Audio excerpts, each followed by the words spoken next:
We are counting down 10 Hollywood stars whose lives and careers were devastated by drugs, from child actors who spiraled into court-ordered guardianship to icons whose tragic overdoses shocked the world. These stories range from rare redemption to irreversible ruin. The list exposes public confessions, denied rumors, infamous arrests, and unforgettable then and now transformations.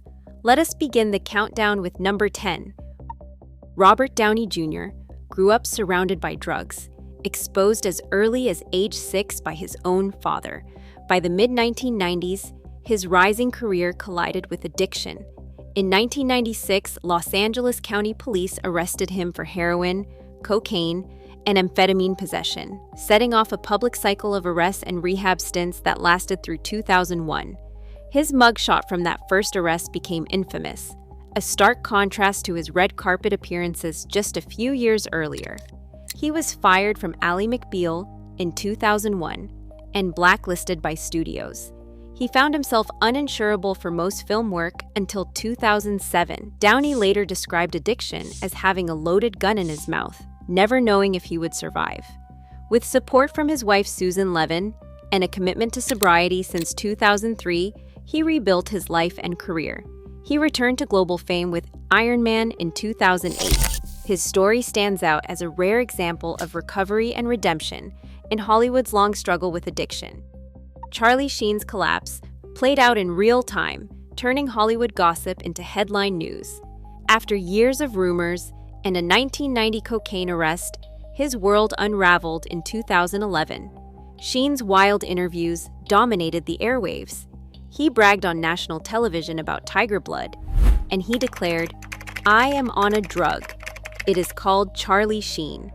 The chaos peaked when CBS and Warner Brothers fired him from 2.5 Men in March 2011, ending one of television's biggest sitcom runs overnight. Sheen's public admissions of using cocaine, alcohol, and amphetamines left little room for denial. The spectacle was impossible to ignore, and the fallout sent his career into free fall. Lindsay Lohan's fall from A-list promise to a court regular began with a single night in July 2007. She was booked for DUI in Los Angeles, and her mugshot flashed across headlines, erasing the wholesome image from her Mean Girls days. Over the next 6 years, each new arrest and rehab stint chipped away at her marketability. Studios pulled contracts, and on the set of Ugly Betty in 2008, she was fired mid-season. Lohan admitted to cocaine use during a Raw 2013 interview with Oprah. She confessed she had lied for years about her habits. By 2025, she had left Hollywood behind and started over in Dubai.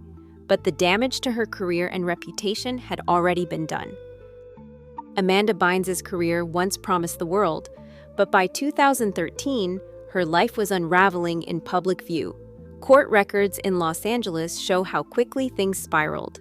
After setting a small fire in a stranger's driveway, Bynes was placed on a psychiatric hold, and her parents filed for a conservatorship. That summer, images of her arriving in court with a blue wig became instant tabloid fodder. While rumors of marijuana use swirled in the press, Bynes later admitted in a 2018 interview that Adderall misuse had fueled her breakdown. The court found her unable to manage her own affairs and granted her mother control over both her finances and her personal decisions. Roles disappeared, and by October 2014, the conservatorship was made permanent. For years, Bynes' story was defined not by her talent, but by legal filings and headlines about lost autonomy. It is a stark warning of how quickly Hollywood promise can be eclipsed by addiction and mental health struggles. Corey Monteith's rise on Glee made him a household name, but behind the scenes, his struggles were growing harder to hide. By 2010, rumors started swirling as he missed rehearsals and tour dates, with tabloids speculating about substance abuse. Monteith had admitted to past drug use in interviews, but few realized how serious it had become. On July 13, 2013, everything stopped. The Vancouver coroner confirmed that Monteith died from a lethal mix of heroin and alcohol in his hotel room. News broke that Fox had halted Glee's production, and cast members shared raw tributes, stunned by the loss. The coroner's report left no room for denial. Monteith's addiction ended his life and cut short a career that was still unfolding, leaving fans and colleagues to mourn what might have been. Whitney Houston's voice once defined an era, but her final years became a public unraveling. In 2002, facing rumors about drug use, she sat across from Diane Sawyer and declared, "Crack is whack. I make too much money to ever smoke crack." That defiant denial echoed for a decade, even as her health and career faltered. By 2000, canceled tours and missed appearances became routine, with promoters citing illness while tabloids whispered about addiction. The truth came in February 2012, when the Los Angeles County coroner ruled her death an accidental drowning, with cocaine and prescription drugs found in her system. The report confirmed what Houston had always denied in public. Chronic cocaine use had taken a fatal toll. Family and fans were left to reckon with the stark difference between her public image and the forensic evidence, a reminder of how denial and fame can mask even the most devastating struggle. River Phoenix's final hours unfolded in front of a crowd on Sunset Boulevard. On October 31st, 1993, just before 2 a.m., Phoenix collapsed outside the Viper Room, a club owned by Johnny Depp. Witnesses described chaos as his brother Joaquin dialed 911, his voice shaking on the emergency call that was later released by the Los Angeles Times. Paramedics arrived within minutes, but Phoenix was pronounced dead at the hospital. The Los Angeles County coroner's report confirmed a lethal mix of heroin and cocaine in his system. Media outlets ran side-by-side images, Phoenix's boyish film rolls next to a grainy photo from that night. Production on his last film, Dark Blood, was halted and never completed. For his family, the loss was public and raw, forever tied to that single night and the evidence left behind in police logs and toxicology reports. Amy Winehouse's voice captured an era, but her final years became a slow-motion tragedy. In 2007, fans expecting her on stage were met with silence as concert after concert was canceled, with promoters citing exhaustion or illness. Tabloid headlines called her a train wreck, and paparazzi photos from London in 2008 showed her frail, stumbling outside clubs, often surrounded by flashing cameras. By 2011, concern had become alarm.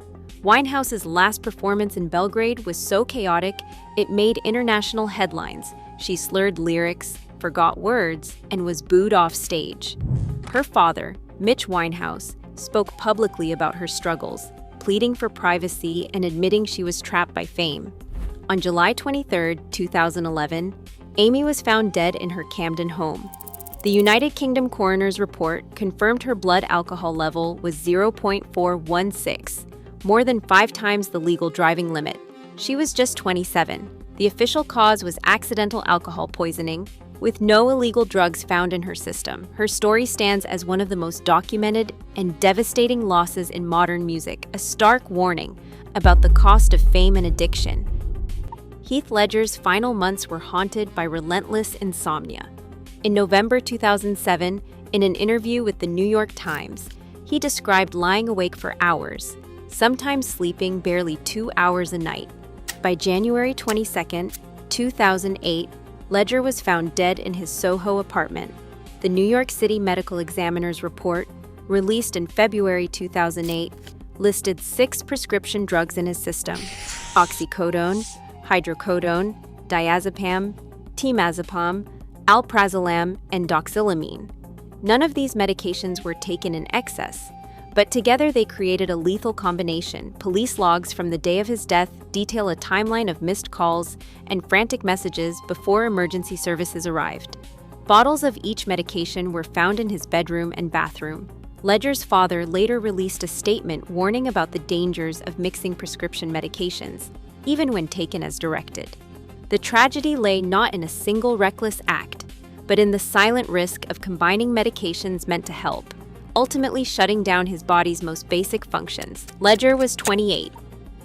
Philip Seymour Hoffman's final act played out in a quiet New York apartment on a cold February morning. When police arrived on February 2, 2014, they found him alone in the bathroom, a syringe still in his arm.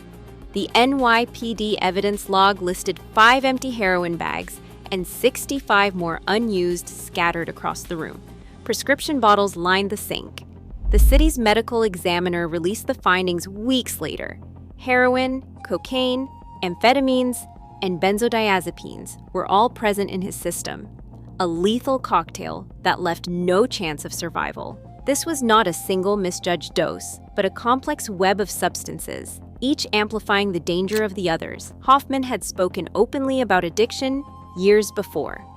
In a 2006 Rolling Stone interview, he said that it was all that mattered. Friends and colleagues described erratic behavior leading up to his death, missed calls, and a haunting sense of isolation. He was supposed to pick up his children that morning. When he did not show, a friend went looking and found the scene that ended one of Hollywood's most respected careers. The aftermath rippled through the industry. Production on the final Hunger Games film was delayed. Tributes poured in from actors and directors who had witnessed his brilliance and his struggle. The official ruling was acute mixed drug intoxication, and it left no room for speculation. Hoffman's death became the most thoroughly documented case of Hollywood's ongoing battle with addiction, a devastating reminder that even at the height of achievement, the pull of drugs can be inescapable. Across all 10 stories, one harsh pattern stands out. Even the brightest fame offers no shield from addiction's destruction. The spotlight magnifies struggle, and recovery remains rare. Hollywood's tragedies remind us, talent alone cannot outrun the consequences. Fame is fleeting, but the cost of substance abuse is lasting.